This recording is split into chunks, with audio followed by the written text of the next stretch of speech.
Hello everyone, welcome to our channel. माझं नाव आहे फरहीन शेख आणि आज आपण निवडणूक प्रक्रिया हा जो तुमचा राज्यशास्त्राचा 2 नंबरचा जो चॅप्टर आहे तो चॅप्टर आपण आज वन शॉट मध्ये पाहणार आहोत. इझी लर्निंगच्या चॅनलवर तुमचं सगळ्यांचं स्वागत आहे. हे आमचं ॲप आहे, तुम्ही ते डाउनलोड करा, ओके, इन्स्टॉल करा आणि त्यामध्ये जे पण काही स्टडी मटेरियल आहे, त्या नोट्स वगैरे आहेत किंवा टेस्ट सिरीज आहेत त्याचा तुम्ही नक्की फायदा घेऊ शकता. तर निवडणूक प्रक्रिया जो हा धडा आहे त्याची जर प्रस्तावना आपण थोडीशी पाहिली की लोकशाहीच्या वाटचालीत निवडणुकांचा मोठा वाटा आहे. पहा, निवडणुकीमुळे जी सत्ता आहे ती सत्ता बदलली जाते, ती एकदम शांततामय मार्गाने ही चेंज होते. पहा, वेगवेगळ्या राजकीय पक्षांना राज्यकारभार सांभाळण्याची संधी भेटते आणि लोकशाहीत लोकप्रतिनिधी निवडण्याची एक अत्यंत महत्वाची प्रक्रिया म्हणजे ही निवडणूकची प्रक्रिया आहे. आता यामध्ये प्रतिनिधित्व म्हणजे काय, तर आधुनिक लोकशाहीच्या स्वरूपामध्ये आता आजची जी लोकशाही आहे ती प्रतिनिधिक लोकशाही आहे. आता आपल्या म्हणजे भारत देशाची समजा लोकसंख्या खूप आहे, लोकसंख्येमुळे सर्वच नागरिक प्रत्यक्ष जे निर्णय प्रक्रिया असेल जे पण सरकारची त्यामध्ये तो प्रत्यक्ष नागरिक हा सहभाग होऊ शकत नाही. त्यामुळे एक प्रतिनिधीची आवश्यकता असते. तर संपूर्ण जनतेला राज्यकारभारात सामावून घेणं हे तांत्रिकदृष्ट्या अशक्य आहे, कारण लोकसंख्या जास्त आहे. त्यामुळे आपल्या वतीने जो राज्यकारभार करण्यासाठी जनता काही व्यक्तींची निवड करते त्याला काय म्हणू आपण, प्रतिनिधी म्हणू. ओके, तर प्रतिनिधीकडून आपल्याला काय अपेक्षित असतं किंवा त्याने काय केलं पाहिजे, एकतर जबाबदारी त्याने घेतली पाहिजे. म्हणजे निवडून आलेला जो प्रतिनिधी आहे तो जनतेला उत्तरदायी म्हणजे रिस्पॉन्सिबल असतं. पहा, ते आणि ते असणं आवश्यक आहे की जनतेची त्यांनी रिस्पॉन्सिबिलिटी ही घेतली पाहिजे. जनहितमध्ये राज्यकारभार करताना स्वतःच्या फायद्यापेक्षा त्याने जनतेचं कल्याण कशात होईल, पब्लिक वेलफेअर कशात होईल आणि त्याला त्यांनी सर्वोच्च म्हणजे प्राधान्य दिलं पाहिजे किंवा त्याला त्यांनी प्रायोरिटी दिलं पाहिजे की स्वतःच्या म्हणजे प्रॉफिटपेक्षा जनतेला आपण कसं प्रॉफिट मिळवून देऊ किंवा जनतेचं आपण कसं कल्याण करून देऊ ह्याची जबाबदारी हे तो घेणारा असा प्रतिनिधी पाहिजे. आता आपण पाहूयात निवडणूक आयोग, इलेक्शन कमिशन आपण म्हणू. तर निवडणूक आयोगाचं स्थान आहे भारताच्या निवडणूक प्रक्रियेचं तो केंद्रस्थानी आहे. पहा, निवडणूक आयोग हा केंद्रस्थानी आहे आणि ही एक स्वायत्त अशी यंत्रणा आहे, एक इंडिपेंडंट ही एक यंत्रणा आहे. त्यामध्ये घटनात्मक तरतूदमध्ये जर आपण पाहिलं तर भारतीय संविधानातील कलम 324 अन्वये या आयोगाची निर्मिती करण्यात आली आणि यामध्ये आयोगाची रचना कशी असते, तर निवडणूक आयोगामध्ये एक मुख्य आयुक्त असतो, एक मेन मुख्य निवडणूक आयुक्त असतो आणि इतर 2 निवडणूक आयुक्त असतात की त्याच्या सोबत कामकाज सांभाळण्यासाठी. तर अशा आयुक्ताची जे निवड करतं ते राष्ट्रपती करतं. म्हणजे असे कमीत कमी म्हणजे 3 आयुक्त हे निवडणूक आयोगामध्ये असतात, एक मेन असतो आणि त्याच्या सोबतीला 2 आणि त्यांची नेमणूक करतं राष्ट्रपती. आता आयोगाचं स्वतंत्र म्हणजे यामध्ये निवडणूक आयोगाचे स्वतंत्र टिकून ठेवण्यासाठी मुख्य आयुक्तानं सहजासहजी किंवा कोणत्याही राजकीय कारणावरून पदावरून दूर करता येत नाही, जो मुख्य आयुक्त आहे त्याला. निवडणूक आयोगाच्या खर्चासाठी संविधानाने एक स्वतंत्र अशी एक आर्थिक तरतूद पण लिहून ठेवलेली आहे किंवा दिलेली आहे. पहा, आता आपले भारताचे मुख्य निवडणूक आयुक्त जो पहिले होते ते सुकुमार सेन होते. पहा, त्यांचा परिचय जर आपण पाहिला तर सुकुमार सेन हे स्वतंत्र भारताचे पहिले मुख्य निवडणूक आयुक्त होते. त्यांनी 1921 मध्ये ब्रिटिश काळात भारतीय प्रशासकीय सेवेत ICS मध्ये त्यांनी प्रवेश केला. पहा, आणि त्यांनी जी 1950 मध्ये निवडणूक आयोगाची स्थापना झाली तेव्हा त्यांना आयुक्ताचं म्हणजे पदभार देण्यात आलं किंवा त्यांना ती जबाबदारी देण्यात आली आणि कठीण काळातही त्यांनी एकदम त्यांचं काम एक चांगल्या प्रकारे करून दाखवलं की त्या काळी भारताची साक्षरता कमी होती, अनएज्युकेटेड लोक जादा थे किंवा साक्षरता कमी होती आणि लोकशाही नवीन होती. अशा अत्यंत प्रतिकूल आणि कठीण परिस्थितीत त्यांनी पहिल्या निवडणूक जी झाली 51 मध्ये ती एकदम यशस्वीपणे त्यांनी आयोजन केलं त्याचं आणि त्यांच्या त्या कौशल्यामुळेच भारतातील निवडणूक प्रक्रियेला एक म्हणजे त्या प्रक्रियेला एक चांगला पाया किंवा मजबूत असा एक पाया आपल्याला तो दिसून आला. पहा, आता निवडणूक आयोगाचं जर कार्य आपण पाहिलं तर मतदार याद्या तयार करणे. तर यामध्ये मतदानाचा हक्क जर आपण पाहिला तर वयाच्या 18व्या वर्षी पूर्ण केलेल्या म्हणजे 18 वर्ष पूर्ण केलेल्या प्रत्येक भारतीय नागरिकाला मतदानाचा अधिकार आहे. ओके, तर नोंदणीचं महत्व जर पाहिलं तर मतदानाचा हक्क बजावण्यासाठी नागरिकाचं नाव मतदार यादीत असणं कंपल्सरी आहे की ज्याला 18 वर्ष पूर्ण झाले आहेत त्याचं नाव यादीमध्ये आहे की नाही. मग आयोगाची जबाबदारीमध्ये मतदार याद्या तयार करणं.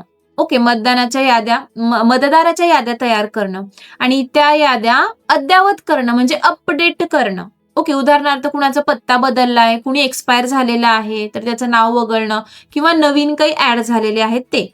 तर नवीन मतदारांच्या नावांचा समावेश करणं. ओके, हे पण निवडणूक आयोगाचं काम आहे. आता मतदार आणि ओळखपत्र म्हणजे वोटर आयडी मध्ये मतदारांना अधिकृत ओळखपत्र देण्याचा अधिकार हा पण निवडणूक आयोगाला आहे पहा. आता नंतर आहे निवडणुकीचे वेळापत्रक आणि संपूर्ण कार्यक्रम ठरवणं. आता जी निवडणूक होते तर त्याचं टाइम टेबल ठरवणं किंवा ते कधी घ्यायची, त्याचा निकाल कधी लावायचा. तर निवडणुकीचे संचालन मध्ये भारतातील निवडणुकांचे संपूर्ण नियोजन आणि संचालन करण्याची जबाबदारी ही निवडणूक आयोगाची असते पहा. त्यामध्ये वेळापत्रक निश्चिती जर आपण पाहिली तर कोणत्या राज्यात निवडणूक कधी घ्यायची, त्याचं वेळापत्रक काय आहे किंवा हे सगळं काय करतं ते आयोग जाहीर करतं. तर निवडणुकीचे टप्पेमध्ये जर निवडणूक एकाच वेळी घ्यायची का किती टप्प्यामध्ये घ्यायची, ओके, हे परिस्थितीनुसार हा आयोग ठरवत असतो, जो निवडणूक आयोग आहे. हे पण त्यांचं काम आहे. सर्वसमावेशक कार्यक्रम मध्ये मतदानाची तारीख, मतमोजणी कधी करायची, नंतर निकाल कधी जाहीर करायचा, अशा तारखा या सर्व बाबींचा समावेश हा सर्वसमावेशक कार्यक्रमामध्ये येतं पहा. आता एक प्रश्न आहे, स्वतंत्र भारताचे पहिले म्हणजे मुख्य निवडणूक आयुक्त म्हणून कुणी काम केलं किंवा कुणाची नेमणूक होती, तर डॉक्टर राजेंद्र प्रसाद आहेत, TN सेशन, सुकुमार सेन आणि नीलम संजीव रेड्डी. तर याच्यापैकी कोणता आन्सर येईल ते तुम्ही मला नक्की कमेंटमध्ये सांगू शकता. अजून एक निवडणूक आयोगाचं जर काम पाहिलं तर उमेदवारांचा अर्जांची छाननी, जे उमेदवार उभे राहतात त्यांचे फॉर्म जे आहेत ते अर्ज पाहणे. तर उमेदवारांचा प्रकार यामध्ये जर पाहिलं तर निवडणुकीच्या तारखा जाहीर झाल्यावर राजकीय पक्षांचं जे अधिकृत उमेदवार आहे आणि त्याला कोणाचाही पाठिंबा नसलेला म्हणजे अपक्ष ओके उमेदवार आहे तो निवडून म्हणजे लढवण्यासाठी ते पुढे येतात, निवडणूक लढण्यासाठी ते पुढे येतात. अर्ज भरण्यामध्ये निवडणूक लढवू इच्छिणाऱ्या प्रत्येक उमेदवाराला एक अर्ज भरावा लागतो. ओके, ज्याला आपण म्हणजे लढायचं आहे. त्यामध्ये त्याची स्वतःची माहिती म्हणजे त्याचं एज्युकेशन, त्याची प्रॉपर्टी, त्याचं काही गुन्हेगारी बॅकग्राऊंड आहे का, हे सगळं माहिती त्या फॉर्म मध्ये फिलअप करावी लागते पहा. मग त्याची काटेकोर छाननीमध्ये निवडणूक आयोग या अर्जाची अत्यंत बारकाईने आणि नियमानुसार तपासणी करतो किंवा छाननी करतो. ओके, आणि परवानगीमध्ये येईल ज्या उमेदवाराचा अर्ज कायदेशीररित्या योग्य आहे त्यांनाच निवडणूक लढण्यास तो परवानगी देतो किंवा अधिकृत परवानगी ते दिली जाते. तो त्याचं पण काम कोण पाहतं, निवडणूक आयोग पाहतं. आता चौथं जर त्याचं कार्य पाहिलं तर राजकीय पक्षांना मान्यता देणे. आता भारतात आपल्या तुम्हाला माहिती बहुपक्ष पद्धत आहे. भारत अनेक राजकीय पक्ष भारतात हे आहेत. नवीन पक्ष सतत निर्माण होत असतात. नंतर पक्ष फुटीचा विचार म्हणजे एखाद्या पक्षात फूट पडून जर नवीन पक्ष अस्तित्वात आला तरी त्याला निवडणूक आयोगाचीच मान्यता मिळणं हे आवश्यक आहे. आता मान्यता देणं किंवा रद्द करण्याचा अधिकार पण निवडणूक आयोगाला आहे. कोणत्याही राजकीय पक्षाला अधिकृत मान्यता देणं किंवा नियमांचं उल्लंघन झालं तर त्याची ती म्हणजे मान्यता रद्द करणं ह्याचा पण अधिकार आयोगाकडे आहे. आणि नंतर आहे निवडणूक चिन्ह वाटप. यामध्ये निवडणूक आयोग प्रत्येक नोंदणीकृत राजकीय पक्षाला त्याची नोंदणी आहे त्या राजकीय पक्षाला एक विशिष्ट निवडणूक चिन्ह देतं पहा, त्याला इलेक्शन सिम्बॉल प्रदान करत असतं. तर ते पण चिन्ह देण्याचं काम पण निवडणूक आयोगच पार पाडतं. आता निवडणूक संबंधी वाद सोडवणं हे पण आयोगाचंच काम आहे. तर त्यामध्ये न्याय भूमिकामध्ये निवडणुकीच्या दरम्यान किंवा निकालानंतर काही वाद निर्माण झाल्यास ते सोडवण्याची मुख्य जबाबदारी ही निवडणूक आयोगाची असते पहा. नंतर पुनर्मतदानमध्ये रिपोलिंग मध्ये जर एखाद्या मतदान केंद्रावर किंवा मतदारसंघात काही गैरवापर आढळला, जसं की बूथ कॅप्चरिंग वगैरे होतं, तर तसं काही झालं तर तिथं पुन्हा अजून इलेक्शन घेण्याचा निर्णय ते पण निवडणूक आयोग करत असतं पहा. आता उमेदवाराची अपात्रतामध्ये डिस्क्वालिफिकेशन मध्ये जर पाहिलं आपण तर जर एखाद्या उमेदवाराने निवडणुकीचे नियम मोडले असतील किंवा अर्जात चुकीची माहिती दिली असेल फॉर्म भरताना तर ते जर लक्षात आलं तर त्याला अपात्र घोषित करण्याचा अधिकार पण निवडणूक आयोगालाच आहे. आता मी तुम्हाला काही सांगू इच्छिते, हे जे तुम्हाला मुलं दिसत आहे ते आमच्या क्लासमध्ये. गेल्या वर्षी हे आमच्याकडून पूर्ण वर्षभर हे लाईव्हमध्ये या मुलांनी आमच्याकडून शिक्षण घेतलेलं आहे पहा, आणि त्यांनी जबरदस्त असा रिझल्ट घेतलेला आहे. यामध्ये तुम्हाला इथं दिसत असेल गुंजन व्यास हिनं 100% स्कोअर केलेला आहे. ओके, आणि व्यंकटेश होता हा सेमी इंग्लिशचा होता, ह्यानी पण 100% असा स्कोअर केलेला आहे. तर आमच्या बॅचचे 127 विद्यार्थी आहेत, ते 90% प्लस त्यांनी मार्क घेतले. 203 विद्यार्थी आहेत जे 85% प्लस त्यांनी स्कोअर केलेला आहे, आणि 31 जे विद्यार्थी आहेत ते त्यांच्या शाळेतून एक फर्स्ट रँकर म्हणून आहेत पहा. असे 31 स्टुडंट आहेत. तर नेक्स्ट नक्कीच तुम्ही असू शकाल. ओके, तर ही आमची एक टीचर्सची टीम आहे. तुम्हाला सेमी इंग्लिश असेल किंवा इंग्लिश मीडियम असेल तर सगळ्यांना तुमचे सगळे टॉपिक हे आमच्या बॅचमध्ये शिकवले जातील. आता बॅच जर तुम्ही घेतली तर आमच्या बॅचमध्ये तुम्हाला काय भेटून जाईल, तर एक लाईव्ह क्लासेस आहेत पहा, म्हणजे ईच अँड एव्हरी टॉपिकवर तुमच्या जो पण सिलेबस आहे त्या सगळ्या टॉपिकवर तुमचं एक लाईव्ह क्लास असतो. सिलेबस पूर्ण कंप्लीट करून दिला जातो. तुम्ही जर ॲप घेतलं तर तुम्ही ते मोबाईल असेल, PC असेल, टॅबलेट असेल किंवा बोथ अँड्रॉइड आणि iOS याच्यातून तुम्हाला त्यामध्ये ॲक्सेस दिलं जाईल. रेकॉर्डिंग ऑफ ईच क्लास, प्रत्येक क्लासची रेकॉर्डिंग भेटेल. तुम्हाला एखादा क्लास मिस झाला तर तुम्ही तो नंतर नक्कीच पाहू शकता. चॅप्टर वाईज डाऊट क्लिअरिंग सेशनमध्ये एक चॅप्टर झाला किंवा एक धडा झाल्यानंतर तुम्हाला डाऊट क्लिअरिंग सेशन घेतलं जातं आणि तुम्ही डायरेक्ट हँडरेस करून शिक्षकांशी बोलू शकता. लाईव्ह रिव्हिजन होते तुमची एक्झामच्या बिफोर, बोर्ड एक्झामच्या आधी तुमची लाईव्ह रिव्हिजन घेतली जाते. पर्सनल मेंटरशिपमध्ये तुम्हाला प्रत्येक शिक्षकाचा पर्सनली नंबर दिला जातो आणि तुम्ही डायरेक्ट कॉल करून डाऊट्स क्लिअर करू शकता. आणि सगळ्यात बेस्ट म्हणजे टेस्ट सिरीज आहे. ओके, ऑब्जेक्टिव्ह आणि सब्जेक्टिव्ह टेस्ट आम्ही घेतो आणि ते चेकही करून आम्ही देतो. तर याविषयी तुम्हाला अजून काही बॅच रिलेटेड काही बोलायचं असेल तर तुम्ही या नंबरवर नक्कीच कॉल करा. हे दोन्ही नंबरवर तुम्ही कॉल करून विचारू शकता. आता नेक्स्ट आपण पुढे येऊयात मतदारसंघाची पुनर्रचना. आता यामध्ये मतदारसंघाची निर्मिती जर पाहिली तर लोकसभेतील एकूण सदस्य संख्या ही 543 आहे पहा. हे सभासद कसे निवडले जातात, तर प्रत्येक सभासद एका मतदारसंघाचं प्रतिनिधित्व करतं. ओके, तर म्हणजे त्यामध्ये लोकसभेचे 543 मतदारसंघ आहेत पहा. आता परिसीमन समितीचं काय काम आहे, तर हे मतदारसंघ निश्चित करण्याची जबाबदारी निवडणूक आयोगाची परिसीमन समिती करते पहा. ही समिती भौगोलिक सीमा ओके आणि लोकसंख्या यांचा विचार करून या मतदारसंघाची आखणी करते. ओके, आता कोणाचाही दबाव याला नसतो. मतदारसंघाची जेव्हा पुनर्रचना होते ही समिती कोणत्याही राजकीय दबावाखाली नसते पहा. निवडणूक पारदर्शक व्हाव्यात म्हणून या मागचा एक मुख्य उद्दिष्ट हा आहे. आता एक माहिती आहे का तुम्हाला, मध्ये एक भारताचे पहिले मतदार होते श्यामशरण नेगी. तर ते पहिले मतदान करणारे मानकरी आहेत, ते हिमाचल प्रदेशचे आहेत. राज्यातील श्यामशरण नेगी हे स्वतंत्र भारताचे पहिले मतदार ठरले.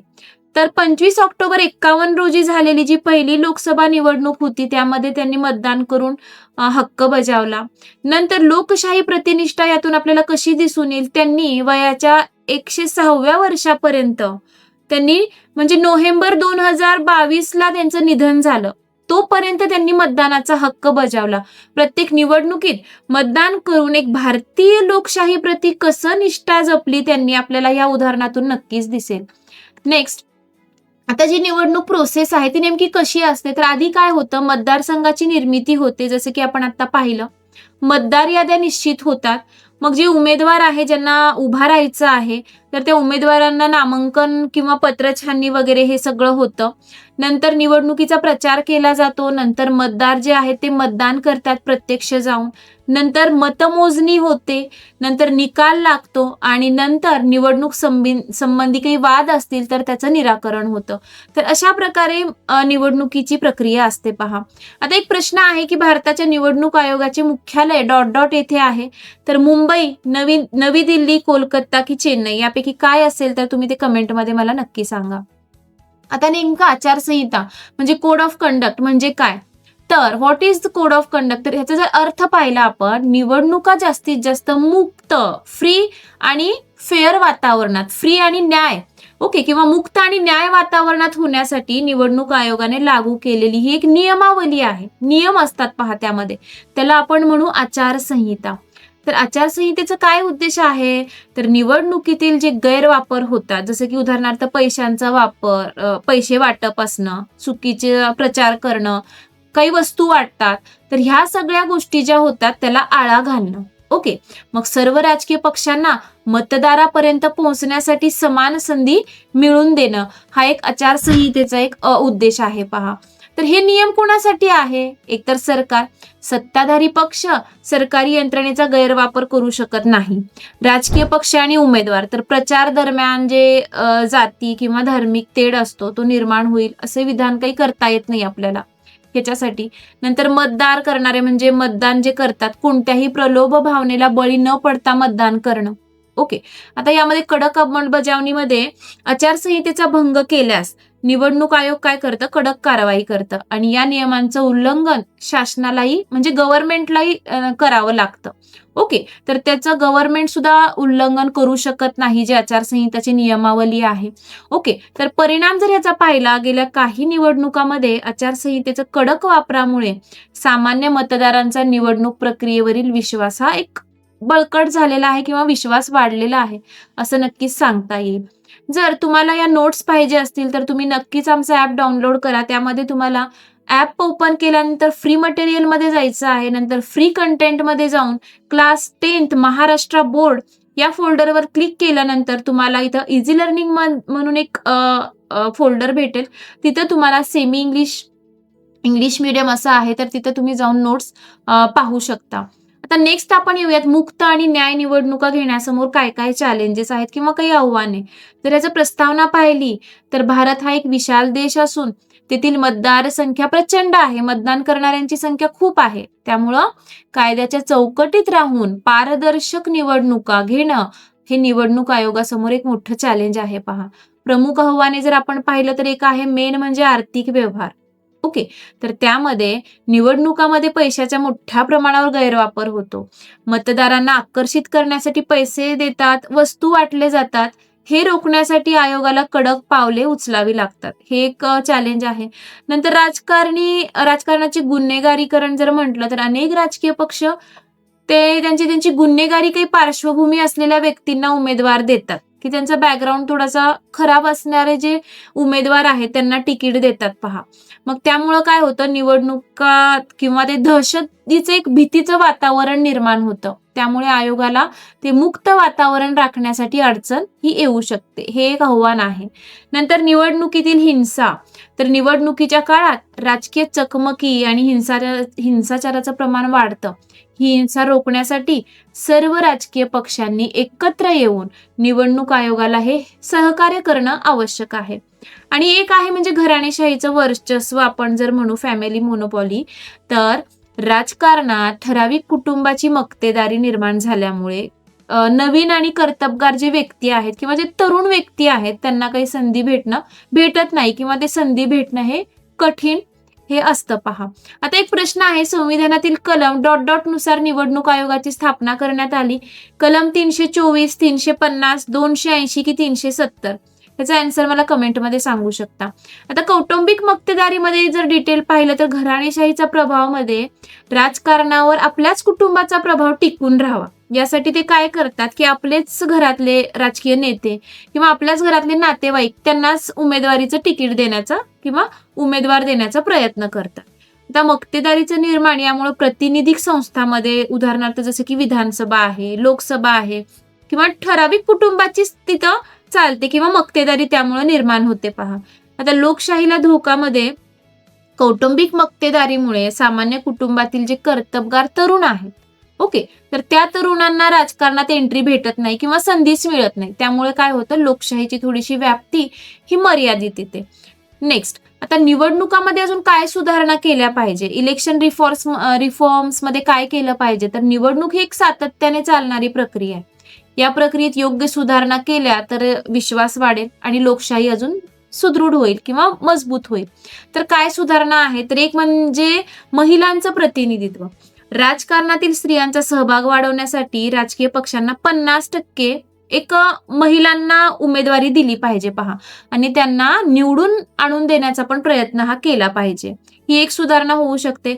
नंतर गुन्हेगारी पार्श्वभूमीवर बंदी, म्हणजे असा जर उमेदवार असेल की त्याचा बॅकग्राऊंड गुन्हेगारी पार्श्वभूमी किंवा त्याचं बॅकग्राऊंड खराब आहे, तर गुन्हेगारी पार्श्वभूमी असलेल्या व्यक्तींना म्हणजे त्या राजकीय पक्षांनी उमेदवारी देऊ नये. या संदर्भात न्यायालयाने दिलेल्या निर्णयाचं काटेकोर पालन होणं पण आवश्यक आहे. आता निवडणुकीचा सरकारी खर्च आहे, म्हणजे निवडणुकीमध्ये जो पैशाचा गैरवापर होतो, पैसे वाटले जातात, तर ते थांबण्यासाठी होऊ शकतं की निवडणुकीचा खर्च सरकारने करावा. त्यामुळे आर्थिक गैरव्यवहाराला आळा बसू शकतो. आता लोकप्रतिनिधी कायद्यामध्ये बदल जर पाहिला, तर गुन्हेगारी प्रवृत्तीचा जर उमेदवार निवडणूक प्रक्रियेत सामील होऊ नये यासाठी लोकप्रतिनिधी कायद्यात कडक सुधारणा हे करणं आवश्यक आहे. तर ही एक निवडणूक सुधारणामध्ये होऊ शकतं पहा. आता इथं पहिली लोकसभा निवडणूक झाली होती, ती एक अनोखी मतदान पद्धत होती पहा. तुम्हाला या पिक्चरमध्ये दिसत असेल. आता सर्वात मोठं तेव्हा एक आव्हान असं होतं की पहिल्या निवडणुकीच्या वेळे देशात निरक्षर लोक जास्त होती, खूप प्रमाण जास्त होतं. मग मतदारांना वाचताच येत नव्हतं. त्याच्यासाठी मतदानाची एक विशिष्ट पद्धत अशी शोधून काढली. ती म्हणजे एक स्टीलच्या 20 लाख पेट्या वापरत होत्या, आणि त्या मतदानासाठी त्या स्टीलच्या जवळजवळ 20 लाख मतपेट्या तयार झाल्या, आणि प्रत्येक मतदान केंद्रावर प्रत्येक पक्षाची एक स्वतंत्र मतपेटी ठेवण्यात आली. ओके.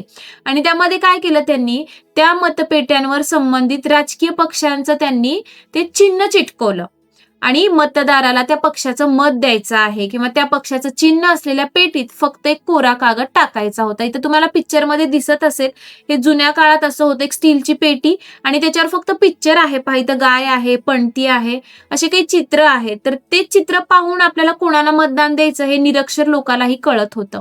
ह्याचा परिणाम असा झाला की या पद्धतीमुळे अक्षर ओळख नसलेले पण की जे निरक्षर आहेत त्या लोकांनाही एकदम इझिली किंवा अतिशय सोप्या पद्धतीनं गुप्तपणे हे मत देता आलं पहा. तर हे एक त्याचा परिणाम चांगला झाला.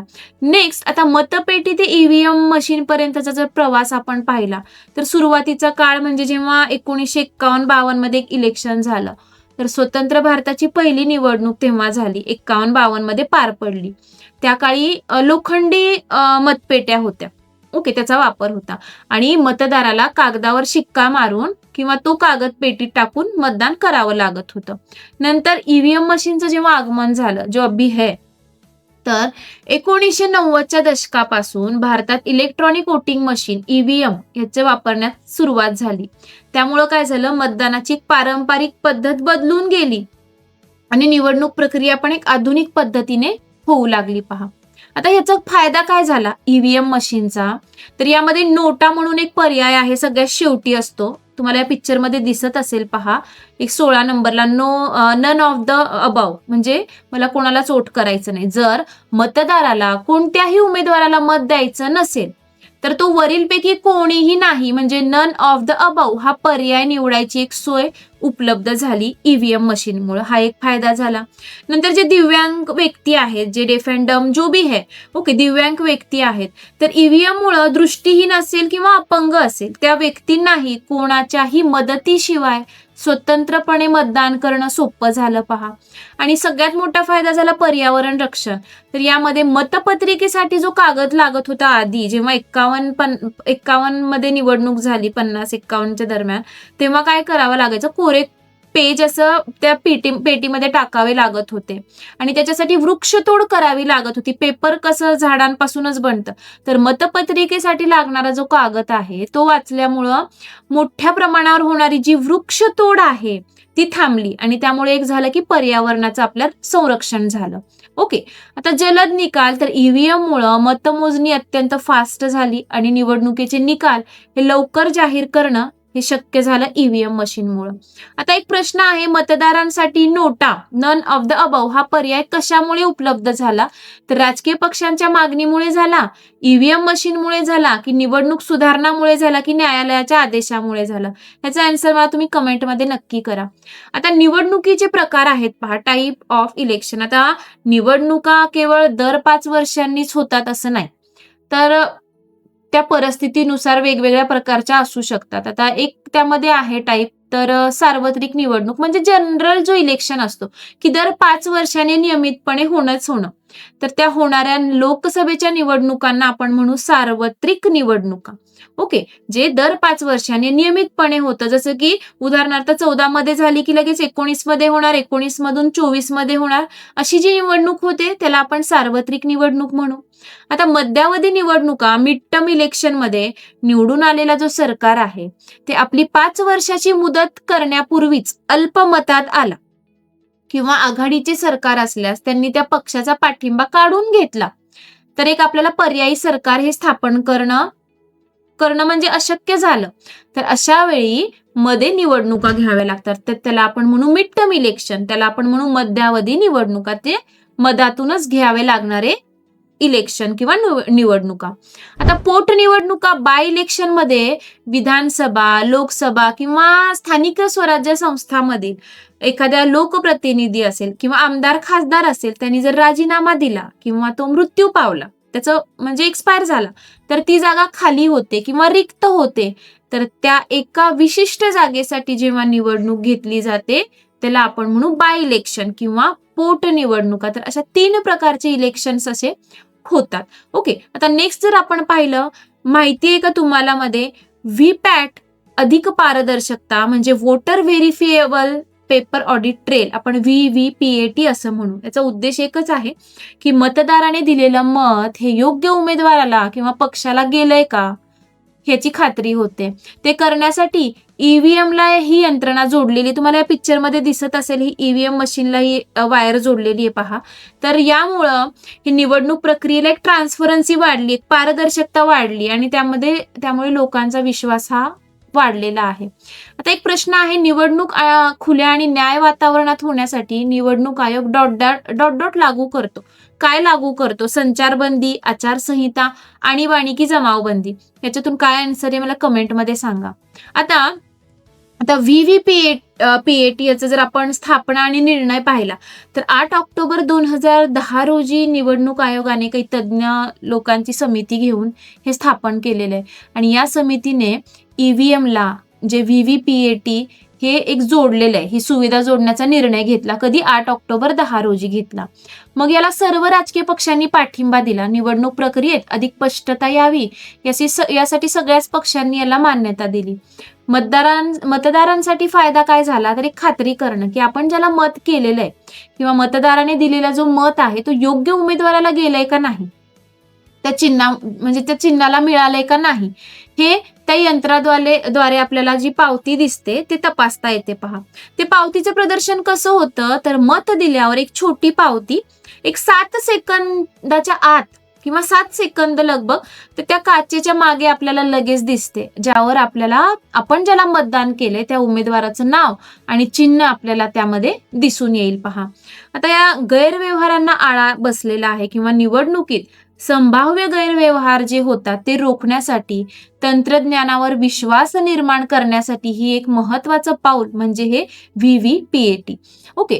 आता लोकशाहीचा कणा, आता आपण जो सगळा चॅप्टर पाहिलेला आहे ते निवडणूक प्रक्रियावर. आता निवडणूक प्रक्रिया ही भारतीय लोकशाहीचा कणा आहे.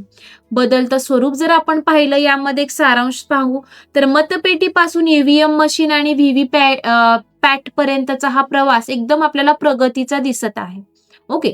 आणि जागरूक नागरिक म्हणजे मतदान हा आपला केवळ हक्क नसून ते आपले म्हणजे पवित्र कर्तव्य आहे असं मानून सगळ्यांनी मतदान केलं पाहिजे. तर चला समृद्ध लोकशाहीसाठी जागरूक मतदार बनूयात, हे आपण या पाठातून नक्कीच शिकू शकतो.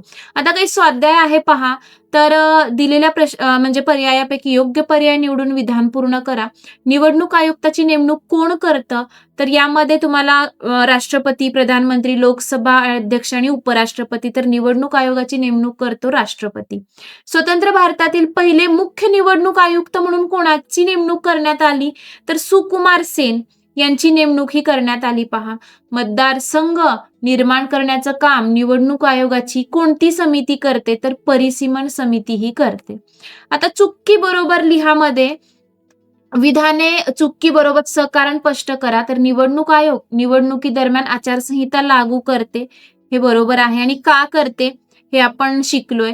ते तुम्हाला लिहावं लागेल. विशिष्ट प्रसंगी निवडणूक आयोग एखाद्या मतदारसंघात पुन्हा निवडणुका घेतात. यस, हे पण विधान बरोबर आहे आणि का घेतात आपण ते पण डिस्कस केलंय. तर एखाद्या घटक राज्यात जेव्हा म्हणजे किती आणि केव्हा टप्प्यात निवडणूक घ्यायचं हे राज्य सरकार ठरवते. तर हे विधान चूक आहे, हे निवडणूक आयोग ठरवते. हे तुम्हाला 2-3 सेंटेन्समध्ये लिहावं लागेल. आता टिपा लिहामध्ये मतदारसंघाची पुनर्रचना आणि मतपेटी ते ईव्हीएम मशीनचा प्रवास हे तुम्हाला टिपा लिहामध्ये लिहायचं आहे. संकल्पना चित्र पूर्ण करामध्ये निवडणूक प्रक्रिया आहे. PYQ वाला प्रश्न आहे पहा. तर निवडणूक आयोगाची भूमिका एक 2-3 पॉइंट लिहा. मतदार म्हणजे मतदान जे करतात त्यांची काय भूमिका आहे, नंतर राजकीय पक्ष आणि त्यांचे उमेदवार त्यांची काय भूमिका आहे ते तुम्हाला यामध्ये करावं लागेल. थोडक्यात उत्तरे द्यामध्ये निवडणूक आयोगाचे कार्य स्पष्ट करा. निवडणूक आयुक्त पदाविषयी इन्फॉर्मेशन किंवा माहिती लिहा आणि निवडणूक आचारसंहिता म्हणजे काय हे स्पष्ट करा. असा हा तुमचा धडा आहे पहा. आणि आता तुम्ही मला व्हिडिओमध्ये पाहताय किंवा रेकॉर्डिंग पाहत असाल, तुम्हाला जर असंच माझ्याकडून लाईव्ह मध्ये शिकायचं असेल तर नक्कीच तुम्ही ऍडमिशन घेऊ शकता आणि असा सुपर असा रिझल्ट तुम्ही हा घेऊ शकता पहा. हे 2 स्टुडंट आमचे 100% प्लस आहे. 31 स्टुडंट त्यांच्या शाळेतून फर्स्ट रँकर आहेत. नेक्स्ट नक्कीच तुम्ही असणार याची आम्ही खात्री घेऊ. आणि तुम्हाला जर काही बॅच रिलेटेड विचारायचं असेल तर तुम्ही या नंबरवर नक्कीच कॉल करा आणि एज्युकेशन काउन्सिलरशी संपर्क साधा. तर धन्यवाद. भेटूयात आपण असं सेकंड सेशनमध्ये किंवा एक थर्ड वाला चॅप्टर घेऊन. तर चॅनलला लाईक, शेअर आणि सबस्क्राईब करायला विसरू नका.